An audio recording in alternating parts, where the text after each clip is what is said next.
எல்லா தமிழ் மக்களுக்கும் வணக்கம். என் பேர் ஷீபா. வெல்கம் டு ஷீபா சமையல். இன்னைக்கு நம்ம வீட்டு சமையலில் நான்வெஜ் பிரியர்களுக்காக சிக்கன் ஊறுகாய் தான் செய்ய போகிறோம். இது ரொம்ப பெர்ஃபெக்டாக இருக்கும். கண்டிப்பாக ட்ரை பண்ணி பாருங்கள். ஃபஸ்ட் இந்த ரெசிபி பண்ணுறதுக்கு இந்த பொருட்கள் எல்லாம் வறுத்து எடுத்துக்கிடலாம். 4-5 துண்டு பட்டை, ஒரு 5-6 ஏலக்காய், 7-8 கிராம்பு, ஒரு அன்னாசிப்பூ, 2 ஸ்பூன் அளவுக்கு தனியா, ஒரு 5-6 வரமிளகாய் சேர்த்துக்கோங்க. நம்ம இன்னும் தனி மிளகாய் தூளும் சேர்ப்போம். 1 ஸ்பூன் அளவுக்கு கடுகு, 1/2 ஸ்பூன் அளவுக்கு வெந்தயம், 1 ஸ்பூன் அளவுக்கு சீரகம். இது எல்லாத்தையுமே நம்ம ட்ரை ரோஸ்ட் பண்ணி எடுத்துக்கிடலாம். இப்போ அதுக்காக ஒரு கடாயை சூடுபடுத்தி இந்த பொருட்களை எல்லாத்தையும் நல்லா வறுத்து எடுத்துக்கிடுவோம். நீங்கள் ஹை ஃப்ளேமில் வச்சு சீக்கிரமாக வறுத்து எடுத்துட்டிங்க அப்படின்னா கருகுனது மாதிரி ஆயிட்டுனா அதனுடைய சுவையே மாறிடும், அதாவது கசப்பு சுவை வந்துடும். அதனால் நீங்கள் கொஞ்சம் இதை பொறுமையாக வறுத்து எடுத்துக்கோங்க. நல்லா வாசனை வரணும், அதே சமயத்தில் நல்லா நிறம் மாறி வரணும். இந்த கடுகெல்லாம் பார்த்தீங்கன்னா நல்லா வெடித்து வர்ற சவுண்டு கேட்கும். இதை மாதிரி நல்லா வறுபட்டதுக்கு அப்புறமா நீங்கள் ஸ்டவ்வை ஆஃப் பண்ணிடுங்க. ஆஃப் பண்ணிவிட்டு அதை அப்படியே கடாயில் விட்டுறாதீங்க. ஒரு 2 நிமிஷம் அந்த கரண்டியை வச்சு இதை மாதிரி நல்லா வறுத்து விட்டுக்கோங்க. அதுக்கப்புறம் வேணால் வேற ஒரு பிளேட்டுக்கு மாற்றி ஆற விட்டுருங்க. ஆறுனதுக்கு அப்புறமா நீங்கள் மிக்ஸி ஜாருக்கு மாற்றிக்கோங்க. இதை நல்லா பவுடர் பண்ணி நம்ம எடுத்துக்கிடலாம். இப்போ இந்த பொருட்களெல்லாம் நல்லா பவுடர் பண்ணி எடுத்தாச்சு. வாசனை சும்மா சூப்பராக இருக்குது. இப்போ அடுத்த ஸ்டெப்பாக சிக்கன் பீசஸை நம்ம கழுவி சுத்தம் பண்ணி எடுத்துக்கிடலாம். நீங்கள் ரொம்ப பெரிய பீசஸாகவும் வேண்டாம், சின்ன பீசஸாகவும் வேண்டாம். இதை மாதிரி கொஞ்சம் மீடியம் சைஸில் எடுத்துக்கோங்க. எலும்புகள் இல்லாத பீசஸாக எடுத்து நல்லா கழுவுனதுக்கப்புறமா ஒரு 10-15 நிமிஷம் தண்ணி வடிய விட்டுருங்க. கொஞ்சம் கூட தண்ணி இருக்கக்கூடாது. அதுக்கப்புறமா இதை நம்ம ஒரு பவுலுக்கு மாற்றிக்கிடலாம். இப்போ இது கூட ஒரு 1/2 ஸ்பூன் அளவுக்கு மஞ்சள் தூளும், இந்த சிக்கன் பீசஸுக்கெல்லாம் தேவையான அளவுக்கு உப்பும் சேர்த்துக்கோங்க. சேர்த்துட்டு இதை நல்லா மிக்ஸ் பண்ணி வச்சுக்கோங்க. மிக்ஸ் பண்ணதுக்கு அப்புறமா குறைஞ்சது ஒரு 20-25 நிமிஷம் இதை அப்படியே ஊற விட்டுருங்க. இப்போ பார்த்தீங்கன்னா ஒரு 20 நிமிஷம் ஆயிருக்கு. இதை நல்லா ஊறி வந்திருக்கு. இப்போ அடுத்த ஸ்டெப்பாக என்ன செய்யணும்னா ஒரு பாத்திரத்தை சூடுபடுத்திக்கோங்க. அதில் நம்ம ஊற வச்சிருக்கிற கறியை சேர்த்து நல்லா இதை கலந்து விட்டுக்கோங்க. நீங்கள் மீடியம் ஃப்ளேமில் வச்சிங்க அப்படின்னா இந்த சிக்கன் பீசஸ்லேருந்தே லைட்டாக அப்படி தண்ணி பிரிஞ்சு வர ஆரம்பிக்கும். இதில் வந்து நம்ம ஊறுகாய் செய்கிறதுனால கெட்டு போயிடக்கூடாது இல்லையா? அதனால் அந்த சிக்கன் பீசஸில் கொஞ்சம் கூட தண்ணியே இருக்கக்கூடாது. அதனால் இதை நல்லா கலந்து விட்டுக்கோங்க. நீங்கள் மூடி போட்டு மீடியம் ஃப்ளேமில் வச்சா கொஞ்சம் தண்ணி பிரிஞ்சு வந்துடும். அதே சமயத்தில் அந்த சிக்கன் எல்லாம் நல்லா சாஃப்டா இருக்கும் நம்மளுக்கு. இப்போ பாருங்க நல்ல தண்ணி அதில் உள்ளதெல்லாம் பிரிஞ்சு வந்திருக்கு. நீங்க இந்த சமயத்தில் சிக்கன் பீசஸை மட்டும் எடுக்கிறதா இருந்தா கூட எடுத்துக்கிடலாம் அந்த தண்ணியில இருந்து.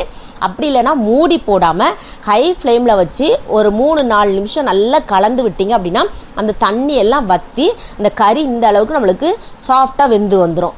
இப்போ இதை நல்லா கொஞ்சம் வேற ஒரு பிளேட்டுக்கு மாத்திருங்க. இதை நல்லா ஆற விட்டுருங்க. நீங்கள் ஒவ்வொரு ஸ்டெப்புமே செய்யும் போச்சுல பார்த்து கவனமாக செஞ்சீங்கன்னா நம்மளுக்கு கெட்டு போகாமல் இருக்கும்.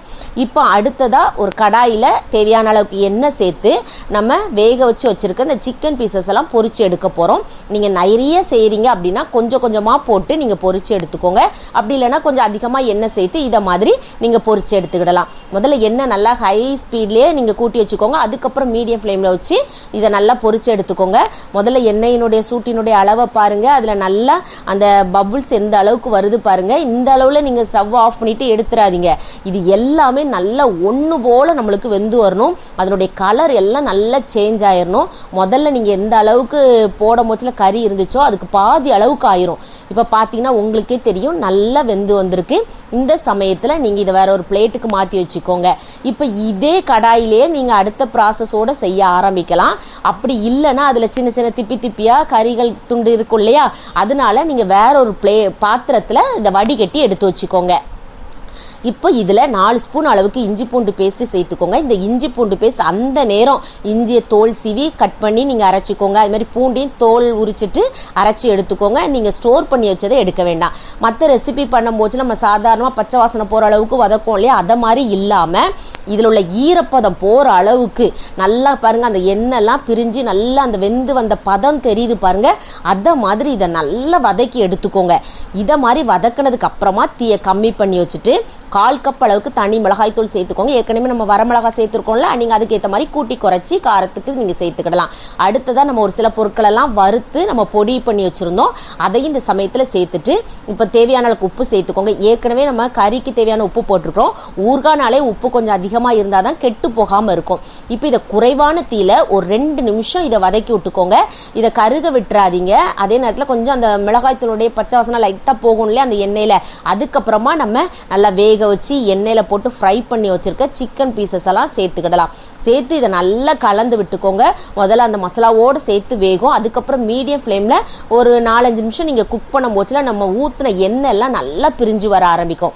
அது வரைக்கும் ஒரு 6-7 நிமிஷம் குக் பண்ணிங்கன்னா போதும். இது நம்மளுக்கு கெட்டு போகாமல் இருக்கணுங்கிறதுக்காக நம்ம வினிகர் சேர்க்கலாம், அப்படி இல்லைனா எலுமிச்சம்பழ சாறு சேர்க்கலாம். நான் இன்னைக்கு 2 எலுமிச்சம்பழத்தோட சாறு சேர்த்துருக்கிறேன், விதை நீக்கி சேர்த்துக்கோங்க.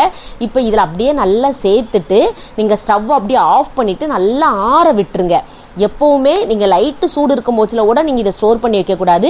நல்லா ஈரத்தன்மை இல்லாத நல்ல பாட்டிலில் இதை நீங்கள் ஸ்டோர் பண்ணி வச்சுட்டீங்க அப்படின்னா ரொம்பவே சூப்பராக இருக்கும். எல்லாருக்கும் ரொம்ப பிடிச்ச மாதிரி இருக்கும். கண்டிப்பாக உங்கள் வீட்டில் சிக்கன் ஊறுகாய் இதே மாதிரி செஞ்சு பாருங்கள். செஞ்சு பார்த்து உங்கள் ஃபீட்பேக்கை கமெண்ட் பாக்ஸில் சொல்லுங்கள். வீடியோ பிடிச்சிருந்தா லைக் பட்டனில் தம்ஸ் அப் கொடுத்துருங்க. தம்ஸ் அப் கொடுத்த கையோடு உங்கள் ஃப்ரெண்ட்ஸ் ஃபேமிலியோடு ஷேர் பண்ணிடுங்க. ஃபர்ஸ்ட் டைம் வியூவராக இருந்தால் சப்ஸ்கிரைப் பண்ணி சப்போர்ட் பண்ணுங்கள். நான் இன்னொரு வீடியோவில் இன்னொரு வித்தியாசமான சுவையான மனமான ரெசிபியோடு நான் உங்களை சந்திக்கிறேன். அது வரைக்கும் டாடா பபாய்.